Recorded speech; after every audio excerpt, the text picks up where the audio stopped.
Cela a commencé comme les matins normaux devraient commencer, la préparation du café, les œufs qui sifflent doucement dans la poêle, la lumière du soleil qui traverse les stores. Mais quelque chose n'allait pas, Talia ne fredonnait pas. Elle n'a pas lu les nouvelles sur sa tablette ni commenté la nouvelle alarme de la voiture du voisin. Elle restait assise là, toujours fragile, comme si ses os s'étaient transformés en verre. Ses yeux, habituellement si colorés, étaient ternes et distants. Elle regarda son toast intact comme s'il s'agissait d'une énigme trop compliquée à résoudre. J'ai demandé si elle allait bien. Ses lèvres bougèrent à peine lorsqu'elle dit « bien ». Mais j'ai vécu avec elle assez longtemps pour savoir que bien peut signifier une douzaine de choses différentes. Et celle-là ne voulait pas dire bien du tout. J'ai tendu la main par-dessus la table, froide et moite. Elle ne s'est pas éloignée, mais elle n'a pas non plus saisi le mien. Talia, dis-je doucement, je pense que nous devrions aller à la clinique. Elle leva lentement les yeux, clignant des yeux, comme si elle faisait surface des profondeurs sous l'eau. Pendant une seconde, j'ai cru qu'elle dirait qu'elle avait toujours détesté les hôpitaux, qu'elle avait dit que l'odeur lui donnait des migraines et que l'éclairage lui donnait la chair de poule. Mais aujourd'hui, elle a simplement hoché la tête. Pas de mots, pas d'hésitation. C'est ce qui m'a envoyé le premier véritable frisson. Nous n'avons pas parlé pendant le trajet. Elle gardait la tête contre la fenêtre et regardait le monde défiler comme si ce n'était plus le sien. Je n'arrêtais pas de la regarder entre les feux rouges, essayant de comprendre ce qui l'avait si complètement vidée du jour au lendemain. Nous sommes arrivés à Saint-Eva vers 9 heures. L'endroit était calme, le genre de calme étrange que connaissent les hôpitaux avant le début des heures de visite. Je l'ai enregistrée à la réception alors qu'elle était assise immobile dans la salle d'attente, les mains croisées sur ses genoux, comme une enfant attendant le directeur. Une infirmière l'a appelée par son nom. Talia, douce et polie, se tenait lentement, ses mouvements prudents et délibérés, comme si ses membres ne lui appartenaient plus. J'ai commencé à me lever pour suivre, mon instinct prenant le dessus. Mais c'est alors qu'une autre infirmière est apparue à côté de moi, une femme de petite taille, peut-être dans la cinquantaine, les cheveux tirés en un chignon serré. Son badge indiquait Clara. Elle sourit avec une chaleur forcée. Monsieur Doyle, j'ai hoché la tête. Le docteur Merrick aimerait vous parler seul. Mon ventre se serra. Quelque chose ne va pas? S'il vous plaît, suivez-moi.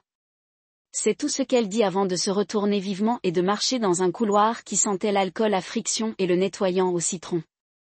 J'ai jeté un dernier coup d'œil par-dessus mon épaule avant que Talia ne disparaisse derrière une double porte. Quelque chose dans sa démarche n'allait pas. Pas une boiterie, exactement, plutôt comme si quelqu'un faisait semblant normalement. Clara m'a conduit dans une petite salle de consultation, mur beige et horloge qui tourne, un lieu conçu pour vous apaiser, et qui a fini par vous faire sentir observé. Je me suis assis à genoux, j'ai rebondi de nerfs.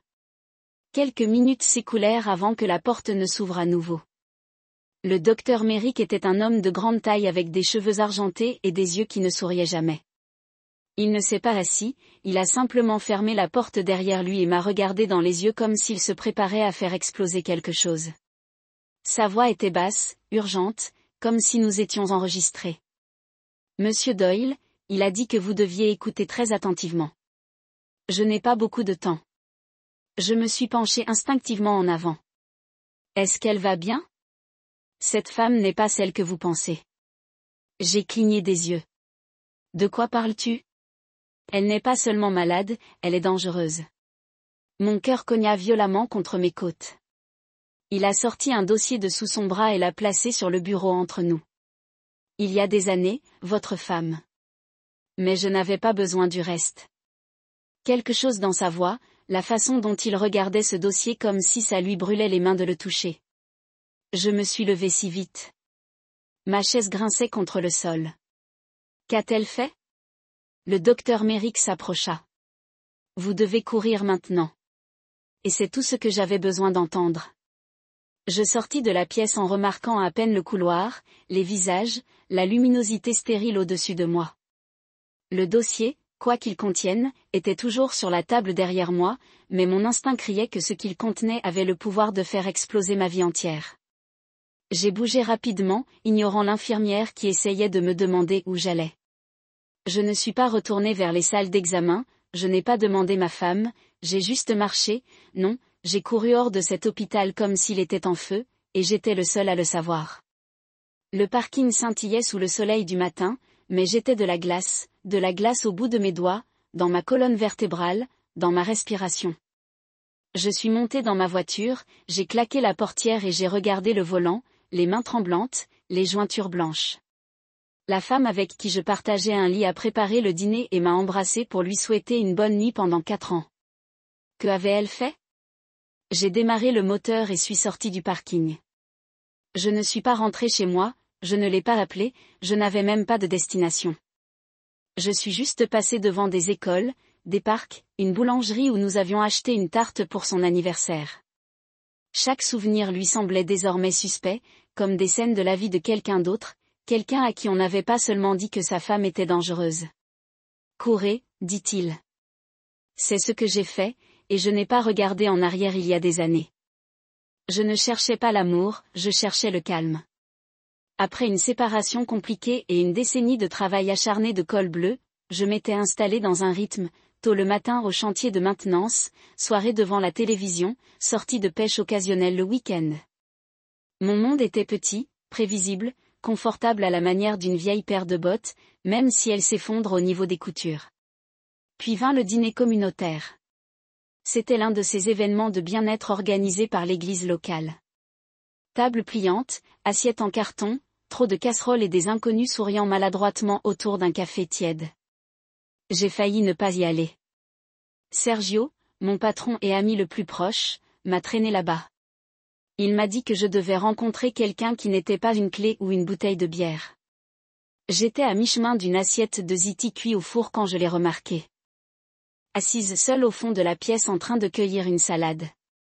Comme si cela lui avait fait du tort personnellement, elle avait l'air délicate, pas d'une manière fragile, mais comme si elle n'avait pas sa place dans le bourdonnement des lumières fluorescentes et les bavardages sur les scores de football.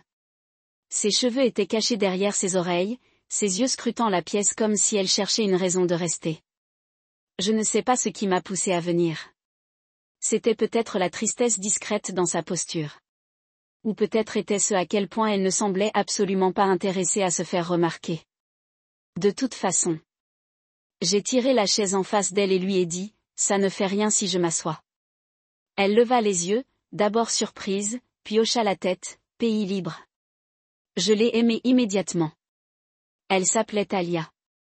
Elle n'a pas dit grand-chose au début, a gardé les choses vagues, a dit qu'elle avait récemment déménagé en ville. Pas de famille, juste de passage mais pensant rester. Quand j'ai demandé d'où elle venait, elle a juste répondu « Eh ». Et quand j'ai demandé ce qu'elle faisait, elle a dit qu'elle était entre les chapitres. J'ai ri, pensant que c'était une métaphore du travail. Elle n'a pas ri avec moi, mais elle a souri. Et c'était le genre de sourire qui te faisait pencher en avant. Juste pour être sûr que vous avez bien vu. Cette nuit-là, je l'ai accompagnée jusqu'à sa voiture. Elle était vieille, délabrée, avec un rétroviseur fissuré et une pile de reçus sur le siège passager. Elle s'est excusée pour le désordre. Je lui ai dit que ça ressemblait au mien. Elle m'a encore fait ce sourire et je lui ai demandé si elle voulait prendre un café un jour. Elle n'a pas dit oui. Elle a dit que c'était peut-être assez bien. Nous nous sommes revus 2 jours plus tard et encore après cela. Ce qui a commencé comme des conversations prudentes s'est transformé en de longues promenades, des listes de lectures partagées et des dîners à emporter pris sur mon Porsche. Elle ne parlait jamais de sa famille, ne montrait jamais de photos d'une vie antérieure, disait qu'il n'y avait pas grand-chose à montrer.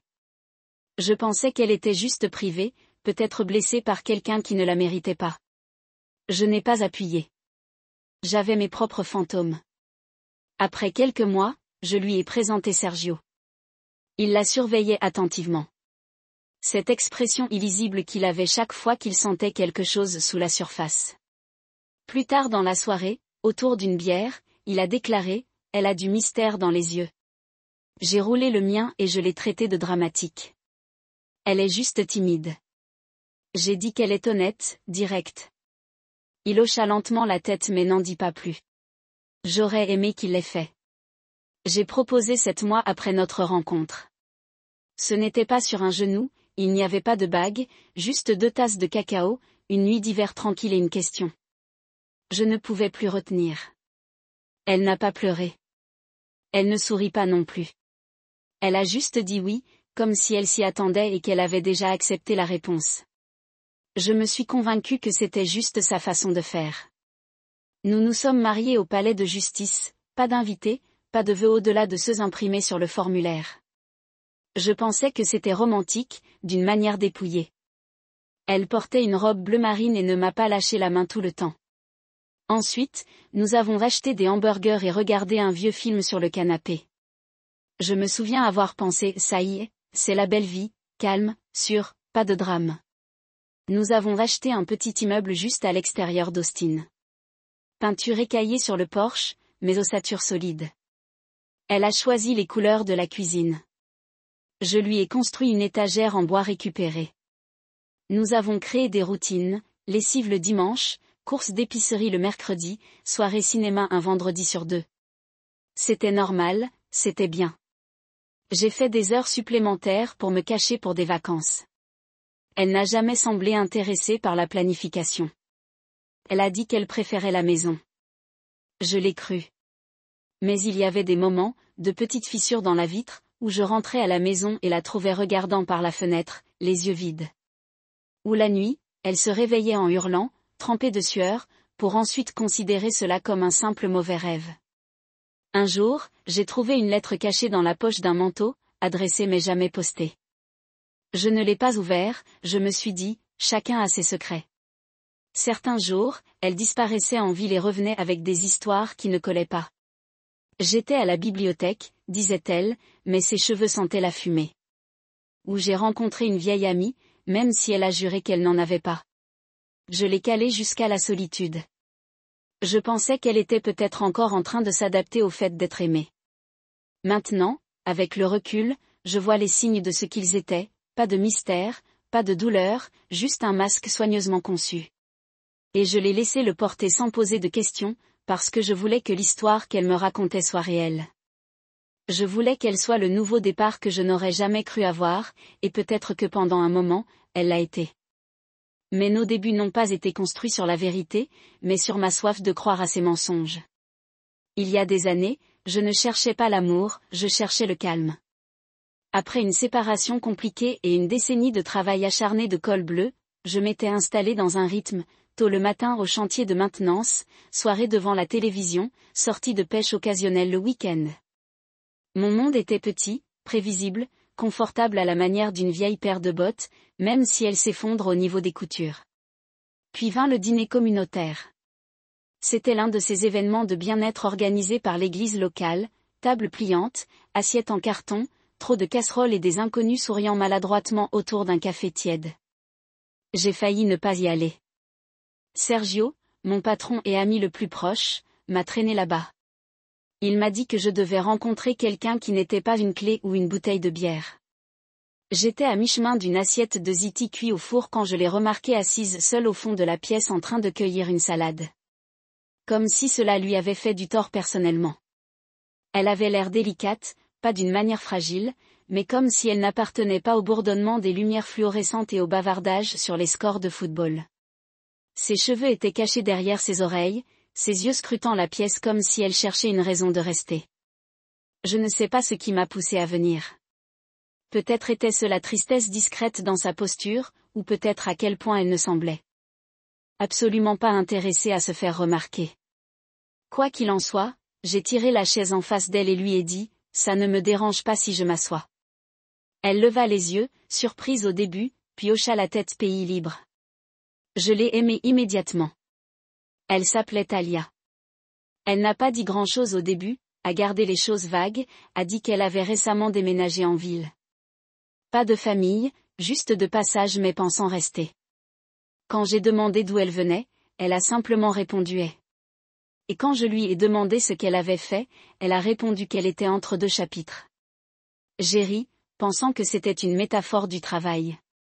Elle n'a pas ri avec moi, mais elle a souri.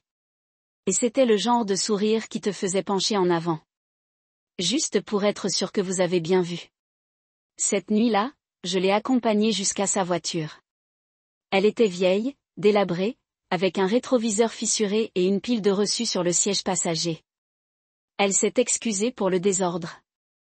Je lui ai dit que ça ressemblait au mien. Elle m'a encore fait ce sourire et je lui ai demandé si elle voulait prendre un café un jour. Elle n'a pas dit oui. Elle a dit que c'était peut-être assez bien.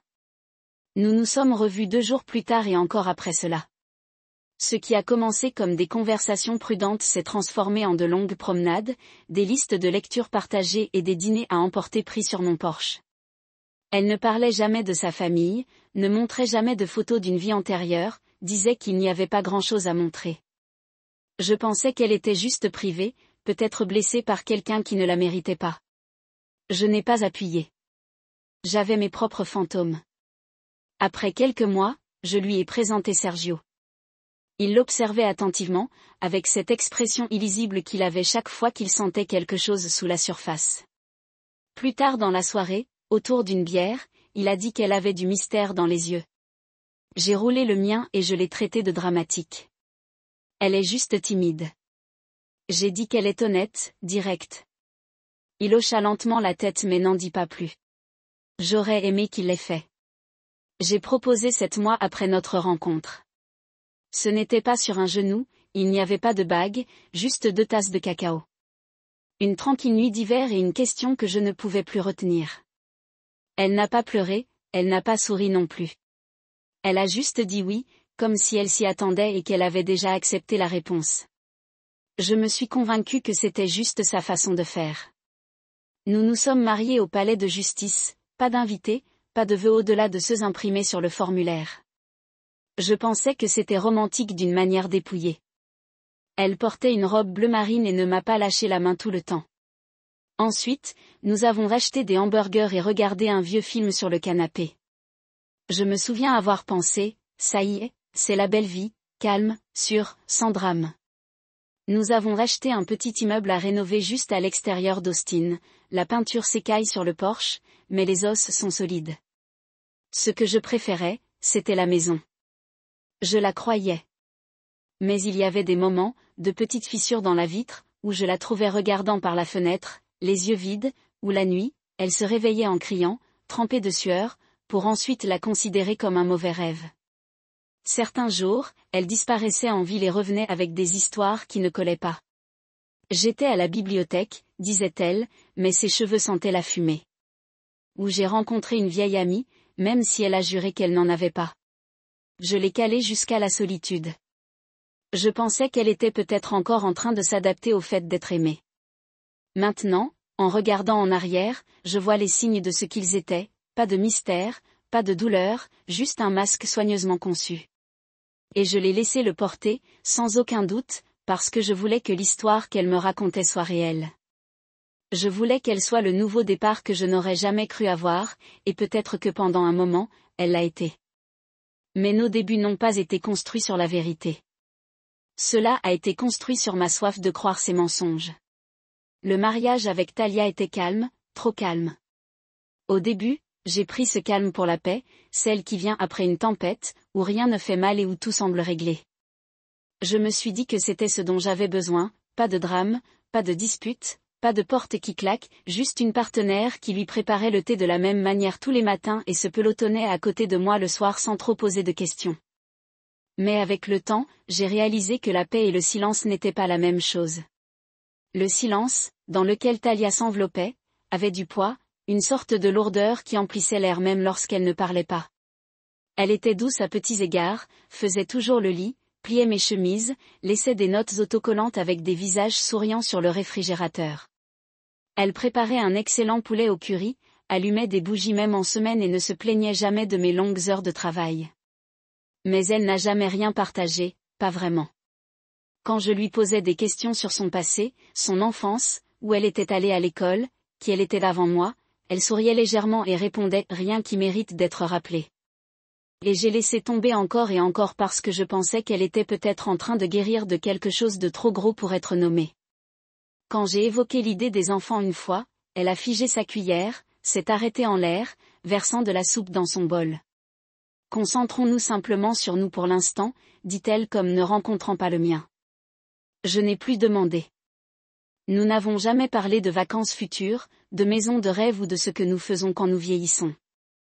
Notre vie était encadrée de tâches quotidiennes, de rediffusions télévisées et de listes de courses. Je pensais que nous construisions quelque chose de stable. Je n'avais pas réalisé que j'étais le seul à construire. J'ai pris des quarts de travail supplémentaires à l'usine. Les travaux d'entretien ne sont pas glamour mais c'est honnête. Les canalisations éclatent, les lumières s'éteignent, les machines bourdonnent de problèmes que vous pouvez résoudre si vous êtes suffisamment patient. C'est ce que j'ai aimé dans mon travail, les problèmes avec les règles.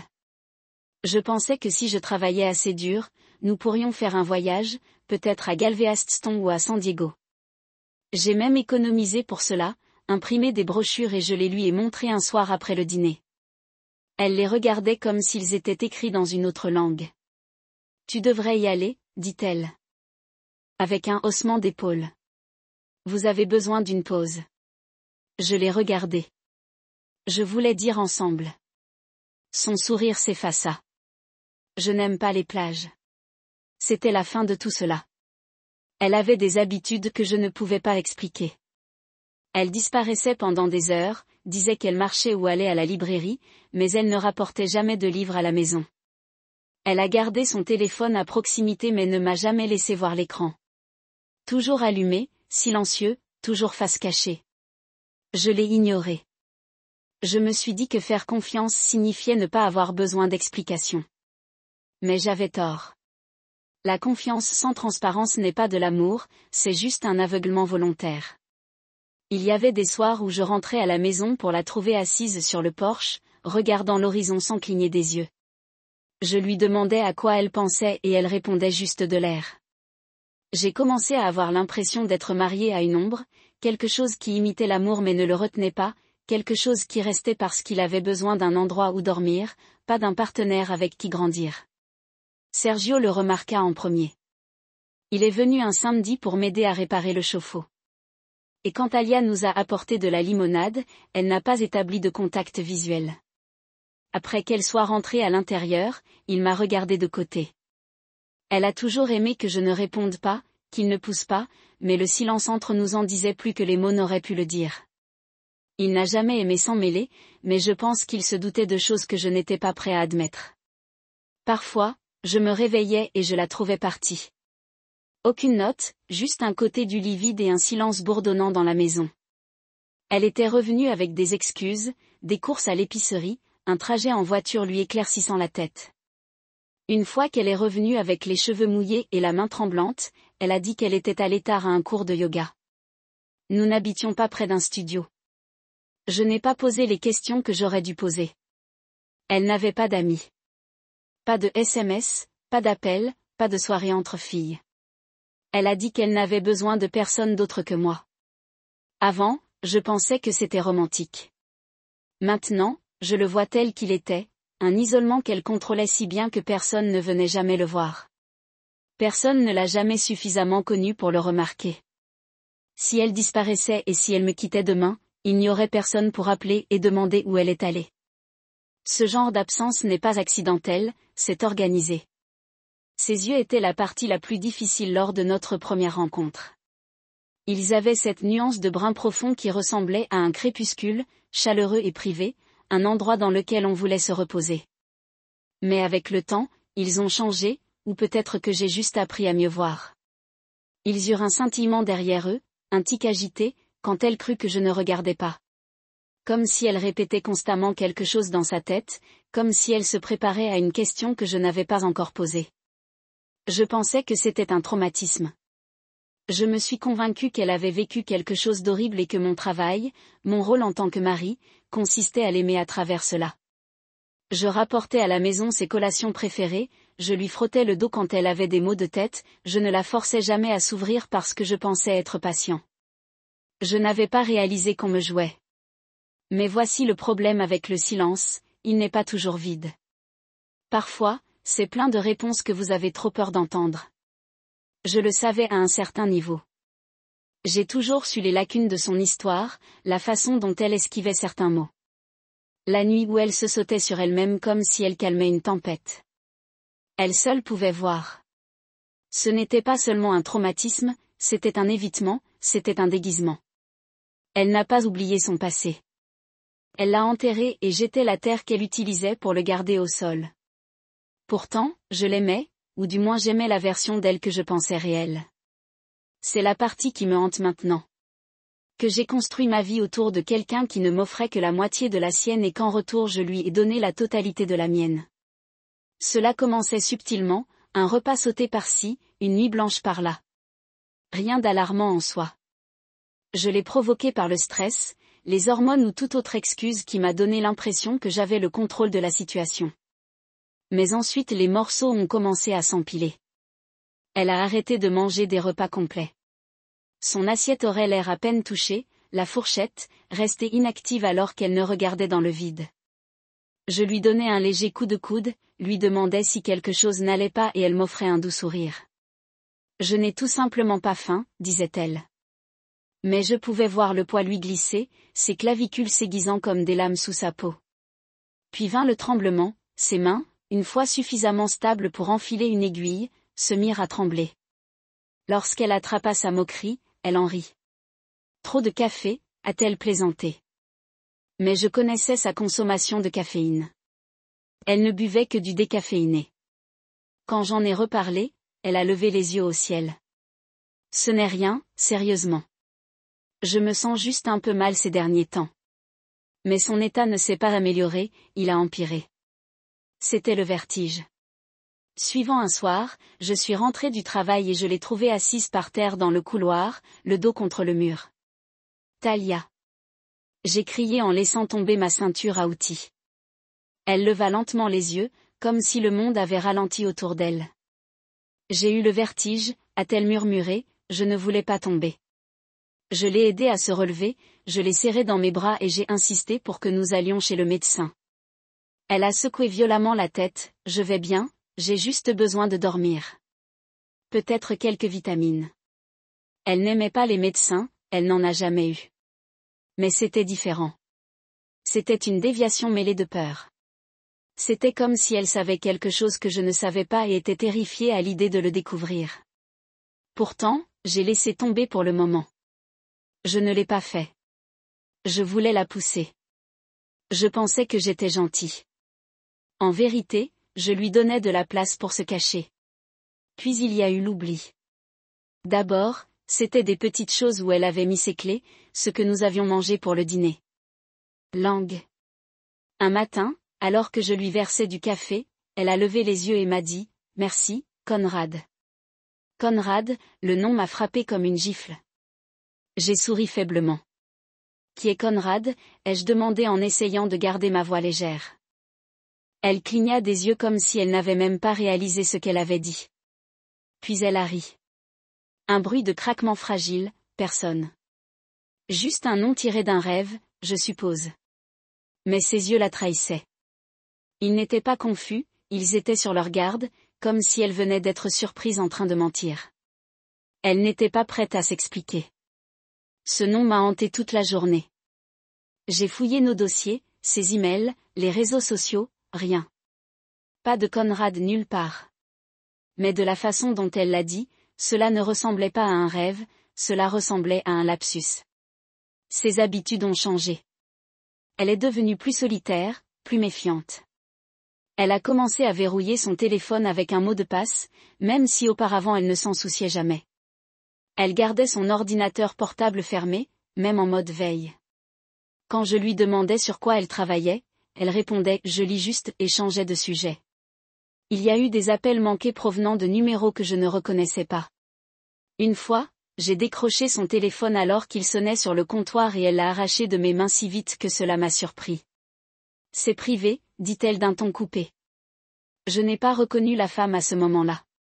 Ce n'était pas ma femme, c'était quelqu'un d'autre. Elle a commencé à dormir toute la journée comme si elle dormait vraiment. Je partais travailler à 7 heures et rentrais à la maison à 18 heures pour la trouver toujours au lit, groggy et désorientée. Elle accusait l'insomnie, la chaleur, un virus, toujours quelque chose, jamais la vérité. Je l'ai supplié de voir un médecin et j'ai supplié, « Tu ne vas pas bien, Talia. S'il vous plaît, découvrons ce qui se passe. » Le jour où elle a finalement accepté, elle pouvait à peine se tenir debout sans s'appuyer contre un mur. Ses yeux étaient vitreux, sa respiration superficielle. Elle a lentement hoché la tête. « D'accord », murmura-t-elle. « Allons-y. » J'ai ressenti une lueur d'espoir, comme si peut-être elle me faisait enfin suffisamment confiance pour me laisser entrer. Mais je ne m'en suis rendu compte que bien plus tard. Elle ne cédait pas parce qu'elle me faisait confiance. Elle cédait parce que ses mensonges devenaient trop difficiles à tenir, son corps échouait à sa performance, le masque a glissé. J'ai même tressailli. L'infirmière a fini par l'appeler et je me suis levée pour l'accompagner, mais elle m'a arrêtée avec une main sur ma poitrine. « Attends ici », dit-elle doucement. « C'est bien. » Elle a franchi ses doubles portes sans se retourner et j'ai obéi. Je me suis assis, confiant à nouveau alors que j'aurais dû tout remettre en question. Avec le recul, je vois la vérité qui traverse tout cela. La perte de poids n'était pas du stress. Les secousses ne provenaient pas de caféine. L'oubli n'était pas seulement un oubli. Ce n'étaient pas des symptômes de maladie, c'étaient les signes d'une histoire qui se dénouait un fil à la fois, et je continuais à tirer sur les mauvais, pensant que j'aidais. Je ne savais pas la maladie n'était pas dans son corps, mais dans les mensonges qu'elle enveloppait autour de nous deux. Je pensais que le pire était de la voir malade. Je pensais à la peau pâle, aux mains tremblantes, à la façon dont son corps semblait se replier sur lui-même. C'était le cauchemar. Mais les cauchemars ne vous préviennent pas à l'avance, ils ne laissent pas de traces, ils viennent juste. Ce dans quoi je suis entrée ce jour-là à l'hôpital n'était pas un cauchemar, c'était un règlement de compte. Après que Talia ait disparu derrière les portes de la salle d'examen, je me suis assis dans la salle d'attente, essayant de ne pas laisser transparaître mes nerfs. J'ai continué à taper du pied, mes doigts tambourinant contre ma cuisse. J'étais verrouillée sur l'horloge numérique au-dessus de la réception comme si elle me donnerait d'une manière ou d'une autre des réponses. Je me suis dit qu'il faisait juste des tests. Peut-être une déshydratation, peut-être un problème avec sa thyroïde ? J'ai parcouru des possibilités telles que des flashcards dans ma tête, mais aucune d'entre elles n'a calmé les battements dans ma poitrine. Puis arriva l'infirmière, Clara, petite et vive, avec un visage tendu et sans bavardage. « Monsieur Doyle, le docteur aimerait vous parler seul. » Ce mot m'a coupé le souffle. Je me levai lentement, les jambes raides, et la suivis à travers une série de doubles portes et dans un couloir froid. Les murs étaient tapissés d'affiches sur le vaccin contre la grippe et les vitamines prénatales, mais elles semblaient lointaines, comme le décor d'une pièce de théâtre à laquelle je ne participais pas. Je pouvais sentir quelque chose d'épais et de mal accroché à l'air. Je ne savais pas encore ce que c'était, mais c'était quand même là. Clara a ouvert une porte et m'a fait signe d'entrer.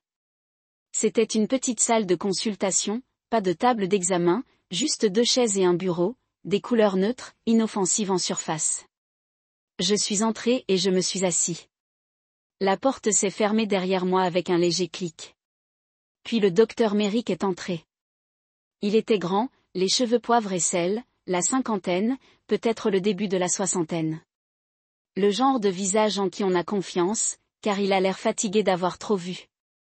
Il ne s'est pas assis, n'a pas souri, a simplement fermé la porte doucement et m'a regardé avec le genre d'intensité qui me piquait la nuque. « Monsieur Doyle. » dit-il sur Voicecom, mais d'une voix coupée. « Ce que je m'apprête à vous dire n'est pas facile à entendre, mais vous devez écouter attentivement. » J'ai avalé difficilement. « Est-ce que Talio va bien ? » Il n'a pas répondu à cette question, pas directement. Il a sorti un dossier en papier craft de sous son bras et l'a placé sur le bureau entre nous comme s'il posait une arme chargée. J'ai besoin que tu comprennes quelque chose. Votre femme, Talia Doyle, est venue aujourd'hui sous ce nom, mais ce n'est pas sa première visite médicale. En fait, ce n'est pas sa première identité. Je l'ai regardé. De quoi parles-tu ? Il ouvrit le dossier. À l'intérieur se trouvaient des photographies, des documents, des notes manuscrites. Il ne les a pas tournées vers moi, pas encore. Il gardait ses mains de chaque côté comme s'il étudiait lui-même. Il a commencé il y a des années. Une femme nommée Talia Ward a été internée à l'hôpital psychiatrique de Saint-Véra dans le cadre d'un engagement d'urgence. On a découvert qu'elle avait empoisonné son mari. L'air a disparu de la pièce. Mon corps n'a pas bougé. Ma bouche s'est ouverte mais aucun son n'en est sorti. Elle a simulé une dépression nerveuse. Il a continué assez pour éviter la prison. Elle a été évaluée, diagnostiquée sous de faux symptômes et confinée. Mais avant de pouvoir être transférée vers des soins de longue durée, elle s'est enfuie en utilisant de faux documents et en soudoyant le personnel. Son dossier a été signalé mais enterré jusqu'à présent. Je l'ai regardé, le cœur battant. Quoi? Qu'est-ce que ça a à voir avec Talia? Il poussa une photo sur la table. C'étaient ses cheveux plus longs, sans maquillage, mais indubitables. Ses yeux qui dessinent une mâchoire, même la légère affaissement de ses épaules. Cela a été pris le jour où elle a été admise sous le nom de Talia Ward. J'ai secoué lentement la tête. Non, c'est impossible. Vous devez vous tromper.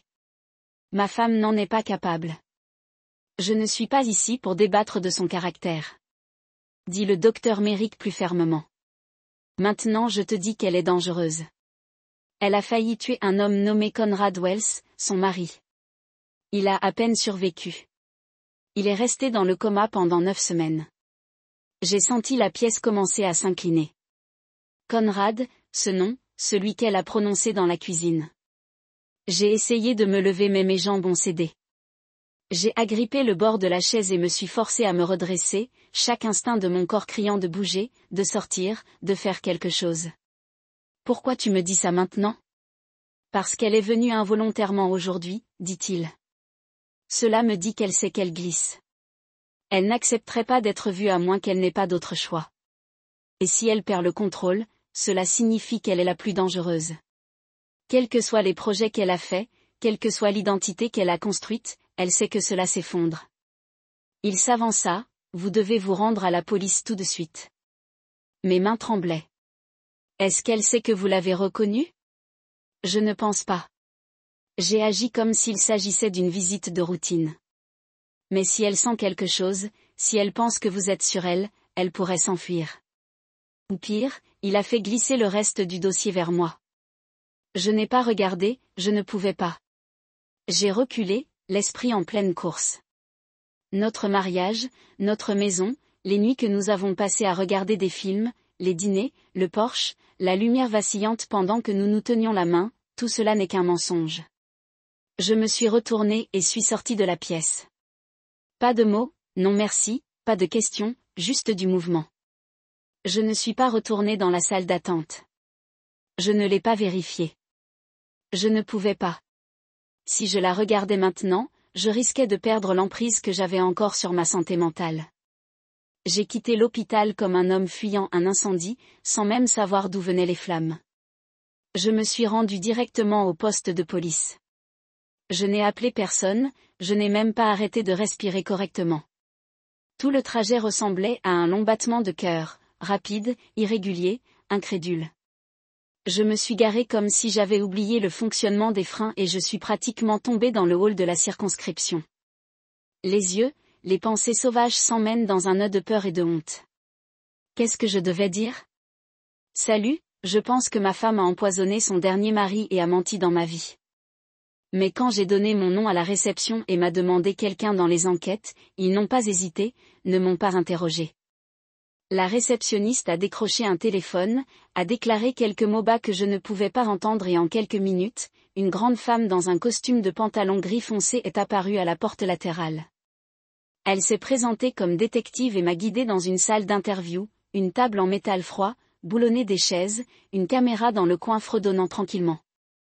Je n'étais pas en état d'arrestation, mais je me sentais comme si j'étais en procès pour avoir été si complètement aveugle. Vous avez plié les mains devant elle et attendu pendant que je m'explique par l'explication, l'état de ma femme, la visite de l'hôpital, le docteur Merrick, le dossier, le nom, Talia Howard. Je m'attendais à un scepticisme, à une demande de preuves, mais elle n'a pas tressailli. Elle n'a pas haussé les sourcils ni demandé si j'en étais sûre. Quand j'ai fini, elle a dit, vous n'êtes pas le premier à poser des questions sur quelqu'un qui correspond à son profil, mais vous pourriez être le plus proche que nous ayons obtenu avec elle en 4 ans. J'ai avalé. C'est donc vraiment tout. Elle a hoché la tête lentement, oui, Conrad Wells était la victime. Il était le mari de votre femme sous son nom d'origine. Elle l'a empoisonné, de petites doses au début, puis un cocktail presque mortel. Il n'a survécu que parce qu'un voisin l'a trouvé s'effondrer et l'a amené à l'urgence. Les identités, mais la piste est devenue froide, mais incontestablement elle. Elle a utilisé le nom d'Emily Darrow à l'époque. Cet alias a également disparu. Puis elle a refait surface sous Talia Doyle. C'est là que vous entrez. J'ai regardé les photos. C'était comme regarder une vie que je pensais que je connaissais le désassemblage en temps réel. Depuis combien de temps l'avez-vous soupçonné? Environ 6 mois, quelqu'un a rapporté avoir vu une femme qui lui ressemblait à Austin, mais la tête s'est tarie. Elle s'arrêta jusqu'à présent. Que se passe-t-il ensuite? Cela dépend de ce que vous êtes prêt à faire. J'ai levé les yeux. Vous m'avez étudié pour un battement. Nous aurons besoin de votre aide pour confirmer son identité. Nous aurons également besoin de toute preuve que vous pouvez fournir, dossier financier, notes personnelles, tout comportement qui pourrait indiquer qu'elle prévoit de repartir. J'ai hoché la tête, vous aurez tout. Quand je suis rentrée à la maison cette nuit-là, la maison était différente, pas plus calme, pas plus froide, juste exposée, comme si elle avait été décollée et je la voyais à travers de nouveaux yeux. Talia était sur le canapé en regardant l'un de ces documentaires de meurtre qu'elle a toujours affirmé, la faisait sentir en contrôle du chaos. L'ironie ne m'a pas échappé. Elle sourit en entrant, et, tu étais parti un moment. J'ai embrassé sa longue ligne de front à la pharmacie. Je détestais la facilité avec laquelle le mensonge glissa de ma langue, mais je devais jouer maintenant. Si je l'ai confrontée trop tôt, elle courait et j'avais besoin d'elle pour rester exactement où elle était pendant qu'elle dormait. Cette nuit-là, je me suis mis au travail. J'ai installé des caméras cachées, une dans le salon, une près de la porte d'entrée, une au-dessus de la cuisine. Il n'était pas fantaisiste, juste assez pour l'œil. J'ai tout sauvelé sur son ordinateur vers un lecteur flash. Je me suis caché sous le plancher dans la chambre d'amis. J'ai vérifié nos comptes bancaires. C'est à ce moment-là que j'ai remarqué la première somme manquante, $19 pour s'endrainer de nos économies à travers plusieurs retraits. Pas assez pour déclencher des alarmes, mais suffisamment pour financer une évasion soudaine ou une autre nouvelle identité. À la poubelle à l'extérieur, sous un reçu taché de café et un paquet de vitamines vides, j'ai trouvé 2 glissements de gages, tous 2 datés des 10 derniers jours.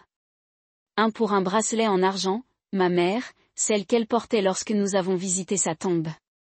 L'autre pour une caméra que je n'avais même pas remarquée. Pourtant, elle nous liquidait en morceaux. Je vous ai tout apporté le lendemain matin. Elle a hoché la tête avec approbation en examinant les reçus. Elle se prépare. Cela le confirme. Nous avons examiné les images ensemble. Plus tard cette semaine. Vers minuit, Talia a glissé du lit et a quitté la maison. Elle était partie pendant 2 heures, est revenue avec un sac en plastique et ce qui ressemblait à une enveloppe rembourrée. L'enveloppe était presque identique à celle photographiée dans son ancien dossier, celle qu'elle utilisait pour soudoyer un membre du personnel de l'hôpital en silence. Là, c'était la preuve, non seulement qu'elle l'avait fait avant, mais qu'elle était prête à recommencer. Je me suis assis en silence en regardant la vidéo sur boucle. Ma femme, non, la femme faisant semblant d'être ma femme, se déplaçant comme un fantôme dans notre vie, calme, précise, morte derrière les yeux. Détective, vous vous êtes penché en avant, nous obtiendrons le mandat. Ce ne sera plus long maintenant. J'ai hoché la tête, la gorge serrée. La vérité n'était pas seulement sortie, elle la tournait maintenant et j'étais là pas. J'ai dû agir comme si rien n'avait changé. C'était la partie la plus difficile, prétendre que la femme de notre cuisine faisant des toasts français était toujours ma femme et non un fugitif, pas un menteur. Je l'ai regardée retourner des tranches de pain comme si elle ne portait pas un ouragan derrière ses yeux. Elle fredonna alors qu'elle travaillait sur une mélodie que je ne reconnaissais pas, peut-être quelque chose d'une vie passée, ou peut-être qu'elle a juste inventé pour rester distrait. Je lui ai embrassé la joue et je lui ai dit que je serais à la maison tôt. Elle sourit et dit, avec impatience, et pendant une seconde, je croyais presque que ce n'était pas une erreur, presque. Mais ensuite, j'ai à nouveau regardé les recettes de prêt sur gage, l'argent disparaissant, l'enveloppe, les pilules dans l'armoire de la salle de bain. Elle n'a jamais touché, mais a continué à stocker comme si elle se préparait à quelque chose. Je connaissais la vérité maintenant et je savais que je devais être moi pour l'aider à l'attraper. Après le petit déjeuner, je suis sortie vers le hangar et j'ai appelé le détective. Ma voix a tremblé, même si j'ai essayé de le maintenir stable. Elle a quitté la maison hier soir. J'ai dit enveloppe, elle a demandé, toujours dans son tiroir, mais elle a pris son téléphone cette fois, avait disparu pendant 1 heure. Bien, cela signifie qu'elle planifie bientôt quelque chose. Nous en avons assez pour un mandat, nous avons juste besoin de coordonner le timing. J'ai hésité, qu'est-ce que tu as besoin que je fasse? Il y a eu une pause à l'autre bout de la ligne. Ensuite, soigneusement, vous devrez la garder calme. Gardez les choses normales, nous gérerons le reste. Normal, comme si quelque chose à ce sujet était normal. Le plan était défini, 2 jours, c'est ce dont ils avaient besoin. 48 heures pour faire signer les documents, une équipe organisée et la surveillance en place. Je suis d'accord sans réfléchir, même si chaque seconde autour d'elle ressemblait maintenant à marcher sur de la glace mince, chaque étape plus forte que la précédente. Cette nuit-là, j'ai fait le dîner son poulet au romarin préféré avec du riz au citron. Elle a pris 2 bouchées et a dit que cela avait le goût d'un souvenir qu'elle ne pouvait pas placer. Je lui ai dit que je pensais que nous devrions faire un voyage, juste nous, quelque part calme, dis-je, en regardant sa réaction. Son visage ne se contractait pas mais sa main agrippa la fourchette plus serrée que nécessaire. J'aime le calme. Elle a dit, mais pas maintenant, pas encore, pas encore. C'était toute la confirmation dont j'avais besoin. Elle attendait quelque chose ou quelqu'un. Le lendemain matin, j'ai fait semblant d'aller travailler mais j'ai garé quelques rues. Je me suis connecté au flux de la caméra sur mon téléphone. Elle se déplaçait dans la maison, lente, délibérée. À 11h12, elle a tiré l'enveloppe de son tiroir et l'a ouverte. J'ai pris des captures d'écran en triant son contenu, des photos, des formulaires, peut-être des identifiants. Elle a déchiré une partie, a brûlé les bords d'un autre dans l'évier. C'était la dernière poussée dont vous aviez besoin. Le lendemain matin, j'ai rencontré les policiers dans une camionnette non marquée à 2 pâtés de maison de notre maison. Ils m'ont montré le mandat d'arrêt. Son nom, son vrai nom, a été écrit en gras, Talia Ward, pas Doyle, pas Daryl, pas les autres fantômes. Elle avait porté mon estomac tourné en le lisant, mais j'ai hoché la tête. J'étais dedans. Le plan était simple. Je la garderais occupée à la maison, quelques questions décontractées, un petit déjeuner doux, puis l'équipe se déplacerait tranquillement à travers le devant et le dos. Il ne voulait pas de confrontation et je ne le voulais pas non plus. Plus de prétention, plus de devinettes, juste de fermeture. J'ai fait des crêpes ce matin-là. Elle est entrée dans la cuisine dans sa robe, bâillant et se frottant les yeux comme n'importe quel autre jour. Je lui ai dit que nous devrions regarder un film plus tard. Quelque chose de léger, dis-je, versant du sirop sur son assiette.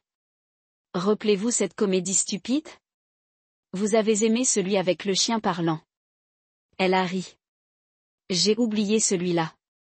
Elle s'est assise en face de moi et a mangé pour une fois, a nettoyé son assiette, a dit qu'elle se sentait mieux ces derniers temps, comme si quelque chose se soulève. Murmura-t-elle. J'ai souri et lui ai dit que c'était bien.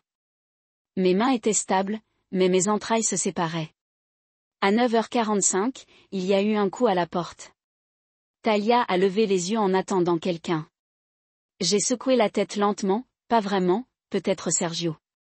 Elle se tenait à marcher vers la porte. Je suis arrivé en premier, je l'ai ouvert à l'officier se tenait là, calme Talia Ward professionnel. L'un d'eux a dit, avançant, vous êtes en état d'arrestation pour tentative de meurtre, fraude à l'identité et échappe à la garde légale. Veuillez mettre vos mains là où nous pouvons les voir. Elle n'a pas crié, elle n'a pas couru.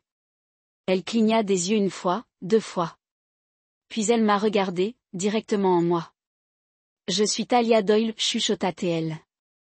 C'est une erreur. Je n'ai pas répondu. J'ai atteint le tiroir derrière moi et j'ai sorti le dossier. Détective, vous m'aviez donné les documents, les photos, la preuve indéniable. Je l'ai placé doucement sur la table devant elle. Non, dis-je doucement, tu as fait l'erreur il y a des années. Elle n'a pas bougé alors qu'ils l'ont menottée, n'ont pas résisté. Elle tourna légèrement la tête, comme si elle essayait de mémoriser la forme de notre cuisine. Comme si elle savait déjà que ce serait la dernière fois qu'elle le verrait. Je n'ai pas dit au revoir, je ne l'ai pas touchée en la laissant sortir. J'ai finalement laissé tomber le masque, mes jambes presque bouclées. Je me suis rattrapée sur le dos d'une chaise, le saisissant comme s'il pouvait m'ancrer à ce qui restait de mon monde. Elle avait construit un mensonge et y vivait avec moi, et maintenant ce mensonge s'effondrait et j'avais aidé à placer le match. Le matin après son arrestation, je n'ai pas dormi, je ne pouvais pas. La maison était trop calme. Cela ne semblait pas paisible. C'était comme l'œil d'une tempête, comme si tout s'était passé encore parce que quelque chose d'autre était sur le point de s'écraser. J'ai traversé les chambres comme un étranger, voyant tout sous un nouveau jour. Le canapé où elle s'est recroquevillée avec du thé. C'est laquelle a regardé une fois des images de surveillance de moi, prétendant que ce n'était qu'un spectacle sur les cas froids. Le garde-manger qu'elle a gardé impeccablement. C'est laquelle a caché le vieux courrier des identités passées, caché derrière des boîtes en série. Chaque coin de la maison avait l'impression d'appartenir à quelqu'un d'autre, comme si je venais d'être invitée dans une vie qu'elle a organisée avec une précision chirurgicale, détective. Vous m'aviez dit que la mise en accusation serait rapide. Pas de médias, encore pas de gros titres, pas avant qu'il ne soit prêt à être publié en public. Il voulait contrôler la fuite. Elle m'a dit que je n'avais pas besoin d'y assister, mais je ne pouvais pas rester à l'écart. J'avais besoin de la voir, pas de la version qu'elle m'a vendue, la vraie, quoi que cela signifiait. La salle d'audience 4B était petite, clinique, le type d'espace qui a rendu tout moins dramatique, plus transactionnel, une machine légale traitant des personnes un par un. Quand Talia a un nom, Talia War est entrée en port de la combinaison du numéro du comté, mon estomac s'est tourné. Ses cheveux étaient attachés, nettoyant le visage, aucun maquillage dépouillé. Elle avait l'air encore plus petite et pourtant en quelque sorte plus dangereuse.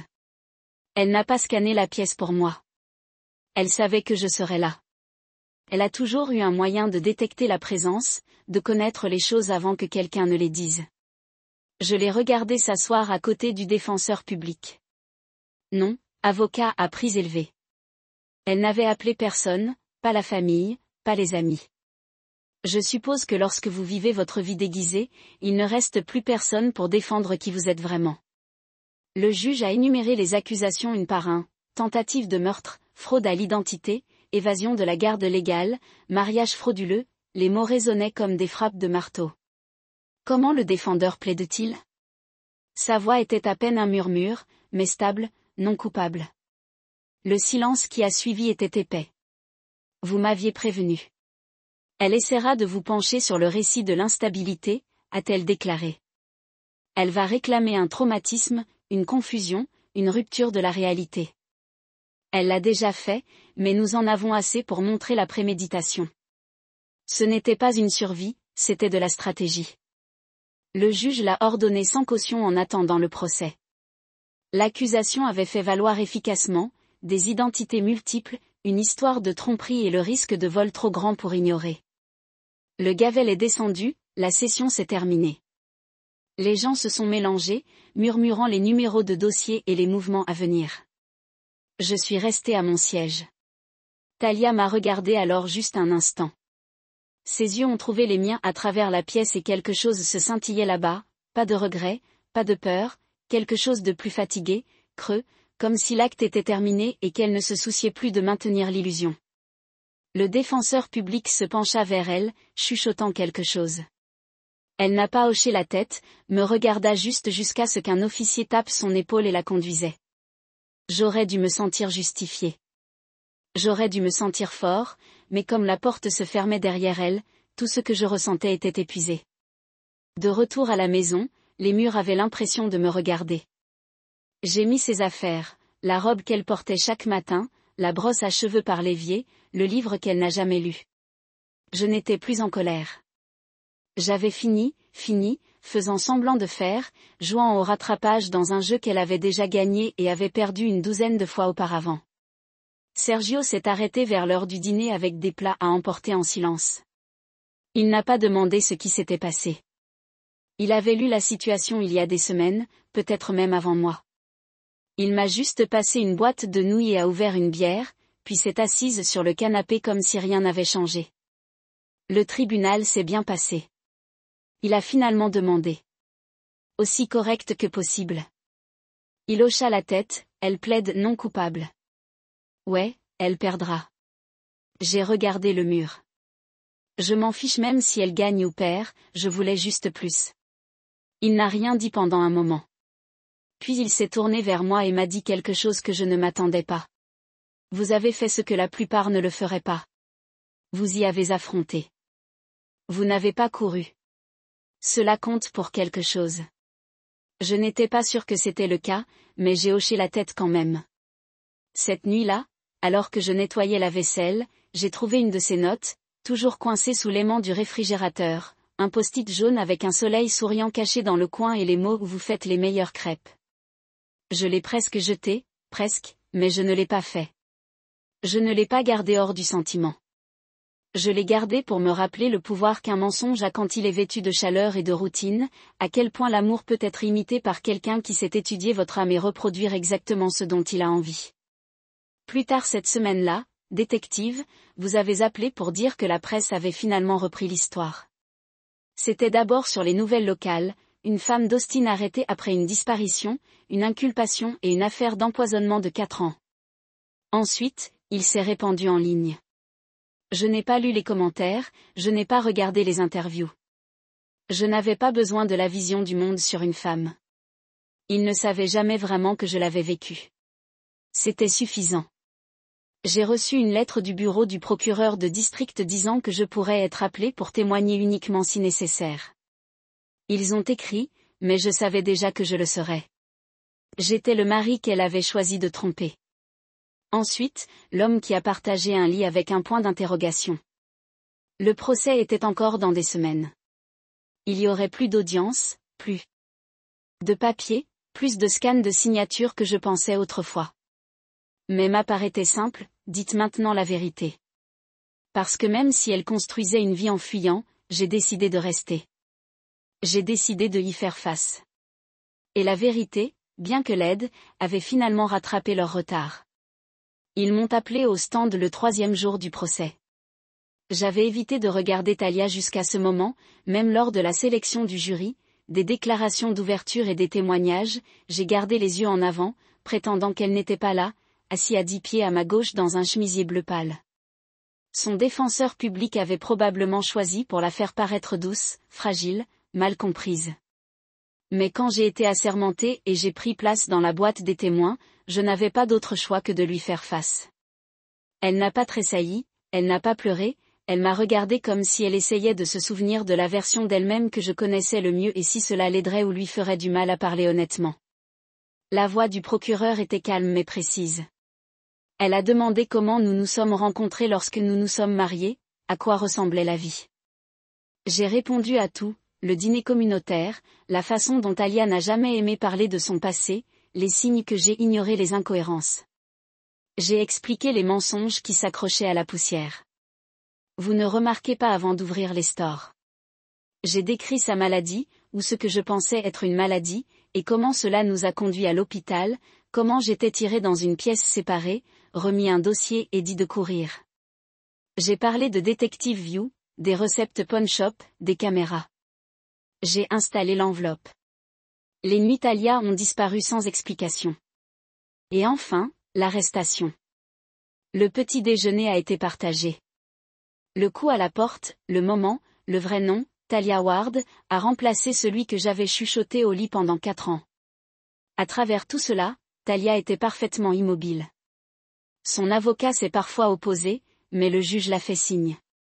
Les preuves étaient écrasantes. Ce n'était pas une question de culpabilité. C'était une question d'intention, de capacité, de combien elle pouvait vraiment être tenue responsable. C'est ce sur quoi sa défense a été construite, instabilité, maladie mentale, traumatisme.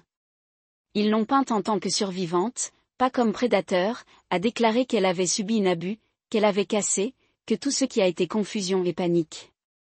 Ils ont fait valoir qu'elle n'avait jamais voulu blesser Conrad, seulement pour échapper à une vie qui avait brisé son esprit. Mais ensuite est venue l'épreuve, des photos de ses contrefaçons, des transferts bancaires entre les comptes sous différents noms, des images de surveillance de ses sédatifs d'achat, des emails avec des manipulations. Les notes du psychiatre original, brutes et accablantes. Elle a simulé sa dépression, ses symptômes tractifs, imitant les troubles. Le psychiatre était devenu suspect avant sa mort. Sa dernière entrée se lisait, les symptômes semblent répétés, possibilité de malinateur. Cette peine a atterri comme un marteau dans la salle d'audience. Et pourtant, même avec tout cela, il y avait encore une partie de moi la regardant, en cherchant son visage, en attendant quelque chose, un signe de regret, de la douleur, quelque chose de réel. Je ne l'ai pas compris. Quand je suis descendu de la boîte des témoins, je la dépassais. Nos yeux se sont rencontrés pendant un instant. Les siens étaient mouillés, pas en larmes, juste brillants. Elle ouvrit la bouche comme si elle pourrait dire quelque chose, puis la ferma à nouveau. Peut-être qu'il n'y avait plus rien à dire. Le jury a délibéré pendant moins de 2 heures. À leur retour, les 4 personnes n'ont pas trébuché sur les mots coupables de tous les chefs d'accusation. Talia n'a pas pleuré. Elle ne criait pas, ne s'effondrera pas ni ne demandait la miséricorde. Elle a juste hoché la tête presque respectueusement, comme si elle avait déjà accepté le résultat avant même le début du procès, comme si c'était sa destination depuis le début. La condamnation est venue 2 semaines plus tard, 25 ans, aucune possibilité de libération conditionnelle jusqu'à 17e. Il la transférerait dans un établissement psychiatrique, d'abord pour une évaluation complète, puis dans une prison pour femmes pour servir le reste. Le juge a ajouté qu'il considérait la clémence, mais le niveau de préméditation et de tromperie l'emportait sur le plaidoyer. Par la suite, les journalistes m'ont approché dans le parking, les microphones ont poussé dans mon visage, des questions sur la façon dont il semblait être trompé, pour témoigner, pour découvrir la vérité sur quelqu'un que vous aimiez. Je n'ai répondu à aucun d'entre eux, je n'arrêtais pas de marcher. Les retombées étaient étranges. Les gens à qui je n'avais pas parlé pendant les années ont commencé à tendre la main. De vieux amis, camarades de classe de lycée, même mon ex d'avant, Talia, qui a envoyé un texto que je viens d'entendre. J'espère que tu vas bien. Tout le monde voulait être près de l'épave, pas pour l'aider à le nettoyer, mais pour dire qu'ils avaient été proches de lui. Quand il s'ouvrait, la maison était à nouveau à moi, mais elle ne ressemblait pas à la maison. J'ai peint la chambre à coucher. Frottais-je où je ne suis pas toujours lancé. Happy. Conseiller quelque chose que je n'avais pas encore dit à haute voix. Non, tu étais honnête. Ce n'est pas de la stupidité, c'est du courage. Peut-être qu'il avait raison, je ne sais pas, mais je le sais. Je ne regrette pas de l'aimer. Je regrette qui elle s'est avérée être. Mais je ne regrette pas la partie de moi qui a essayé, qui a donné, qui a fait confiance.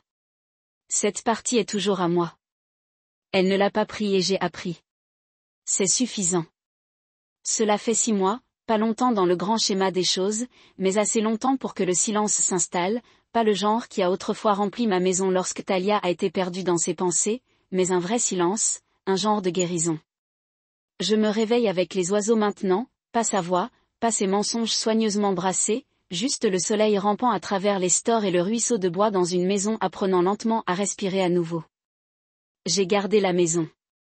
Certaines personnes m'ont dit que j'aurais dû l'avoir vendue, a dit que les souvenirs me mangeraient en vie. Mais je ne pouvais pas le quitter, pas encore. C'était le mien avant elle et ce serait le mien après. Au lieu de cela, je l'ai remodelé, peint le salon d'une couleur plus chaude, jeté l'ancienne armoire qu'elle a choisie, a fait don des rideaux, acheté de nouveaux meubles, rien d'extraordinaire, juste le mien. La première chose que j'ai faite a été de lancer le matelas. Je ne voulais pas dormir une autre nuit sur quelque chose que nous avons partagé autrefois. J'en ai acheté un nouveau dans un magasin de réduction au centre-ville, je l'ai transporté à l'intérieur par moi-même. Je me souviens m'être assis dessus pour la première fois, pas même fatigué, avoir besoin de ressentir quelque chose de nouveau sous moi. J'ai pleuré cette nuit-là, pas parce qu'elle m'a manqué, mais parce que je ne l'ai pas fait. Sergio baisse toujours d'au moins une fois par semaine, généralement avec des plats à emporter gras et une nouvelle plainte concernant l'équipe d'entretien étant 2 hommes courts et 3 tournevis. Nous mangeons sur le porche maintenant, parfois en silence, parfois de rire. Il ne sur la pointe des pieds autour du sujet. Vous voyez le journal aujourd'hui? A-t-il demandé la semaine dernière. Non, Ils ont transféré son évaluation finale, remise en forme pour purger la phrase complète. J'ai hoché la tête, je n'ai pas demandé où, s'en fichait, c'était fini, le chapitre avait fermé. Je n'allais pas le relire.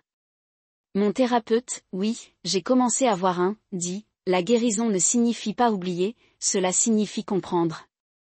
Elle dit, vous pouvez passer à autre chose tout en portant des morceaux du passé, ne les laissez pas vous sculpter à nouveau. J'aime, ça me donne l'impression de pouvoir respirer sans attendre qu'une autre chaussure tombe. J'ai recommencé à courir, juste les matins, juste autour du bloc. Mais c'est suffisant. L'air est différent lorsque vos poumons ne sont pas remplis de déni. Je laisse la sueur couler dans mon dos et le son de mes pas a battu le rythme d'un nouveau départ. Les voisins agitent maintenant. Je pense qu'ils ont encore un peu peur de poser des questions. Les petites villes se souviennent de tout, même ce qu'ils prétendent oublier. J'ai rejoint un club de lecture. Cela semble ridicule, je sais, mais quelque chose à propos de s'asseoir dans un cercle avec des étrangers qui parlent de personnages fictifs qui prennent des décisions pires que moi. C'est étrangement réconfortant. Il y a une femme là-bas, Élise. Elle rit avec tout son corps. Elle n'a pas posé de questions sur mon passé et je ne l'ai pas proposé. C'est bien, comme être vu pour qui je suis maintenant, pas avec qui j'étais. Nous sommes allés prendre un café la semaine dernière, juste un café, juste une conversation. Elle parle avec ses mains et a cette façon de pencher la tête lorsqu'elle écoute. Cela vous donne l'impression que vous comptez. Elle ne pose pas de questions invasives, n'appuie pas quand j'hésite, et quand je me suis accidentellement tressaillée alors qu'elle se penchait pour me montrer quelque chose sur son téléphone, elle a remarqué, mais n'a pas rendu les choses maladroites, m'a juste donné de l'espace et cela signifiait tout. La partie la plus difficile de la reconstruction n'est pas ce que les gens pensent. Ce n'est pas le vide ou la solitude. Cela réapprend ce qui est réel, reconstruisant vos instincts intestinaux, apprenant à vous faire confiance sans se sentir stupide. Chaque sourire que vous acceptez, chaque geste que vous autorisez. C'est un risque, un petit vote dans la direction de l'espoir. Certains jours, je vérifie toujours les caméras autour de la maison, l'habitude. La plupart du temps, je ne m'attends pas à ce qu'elle revienne. Elle est enfermée et je suis libre. Mais une partie de moi scannait les ombres de réflexe. Non pas parce que j'ai peur de son retour, mais parce que j'ai peur de ce qu'il dit de moi, que je laisse quelqu'un si creux se rapprocher si près. Et pourtant je ne suis pas amère. Je pensais que je le serais, mais l'amertume est un poison. Vous sirotez, pensant que cela vous protégera. Au lieu de cela, je suis reconnaissant, pas pour la douleur mais pour la clarté, pour la façon dont il m'a appris à quoi je dois faire attention, ce que j'aurais dû demander, ce que le silence signifie vraiment quand il vit aux yeux de quelqu'un. Si jamais je tombe amoureux, je ne le ferai pas aveuglément. Je ne me précipiterai pas pour remplir le calme de sens. Je vais écouter plus longtemps. Je vais poser plus de questions, non pas parce que je suis méfiant, mais parce que je mérite la vérité, tout comme la personne que je choisis. Je garde maintenant un dossier dans mon tiroir. Ce n'est pas celui de l'hôpital ou de la police qui a disparu. Celui-ci est différent. Cela contient de petits rappels, pas d'elle, mais de moi, le moi qui est resté gentil, le May qui n'a pas déchu, le May qui a construit une vie pour deux et a toujours trouvé la force de vivre après son effondrement. À l'intérieur se trouve une note, la seule que j'ai gardée, vous faites les meilleures crêpes. Il est ridé et s'estomper maintenant, mais je l'ai lu parfois, non pas parce qu'elle me manque, mais parce que je veux me rappeler à quel point un mensonge peut porter un sourire. Cette mémoire n'est plus une blessure, c'est une boussole. Remarquer n'est pas un grand geste. Il ne s'éloigne pas ou ne vous rasera pas la tête ou ne brûle pas le passé. Il se réveille et fait votre lit. C'est plier votre lessive. Cela dit non quand tu veux dire non. Cela dit oui lorsque votre cœur est prêt, pas lorsque votre solitude est bruyante. Je ne suis pas l'homme que j'avais il y a 4 ans et je remercie Dieu pour ça. J'apprends toujours, je cours toujours, je guéris toujours, mais cette fois, mes yeux sont ouverts et je me déplace enfin dans la bonne direction.